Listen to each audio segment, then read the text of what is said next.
శ్రీ మహాగణాధిపతయే నమః, శ్రీమాత్రే నమః. మాచిరాజ భక్తి ప్రేక్షకులందరికీ నమస్కారం.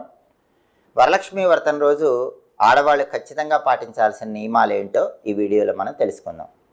2025 సంవత్సరం శ్రావణ మాసంలో ఆగస్టు 8వ తేదీ వరలక్ష్మి వ్రతం వచ్చింది. ప్రతి సంవత్సరం శ్రావణ మాసంలో 2వ శుక్రవారం వరలక్ష్మి వ్రతం వస్తుంది.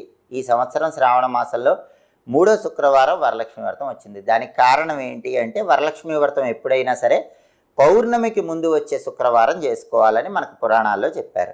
ఈ సంవత్సరం శ్రావణ మాసంలో పౌర్ణమి ఆగస్టు 9వ తేదీ వచ్చింది, శనివారం వచ్చింది. పౌర్ణమికి ముందు వచ్చే శుక్రవారం కాబట్టి ఆగస్టు 8వ తేదీ శుక్రవారం అందరం వరలక్ష్మి వ్రతం చేసుకోవాలి. ఆగస్టు 8 శుక్రవారం కుదరని పక్షంలో ఏదైనా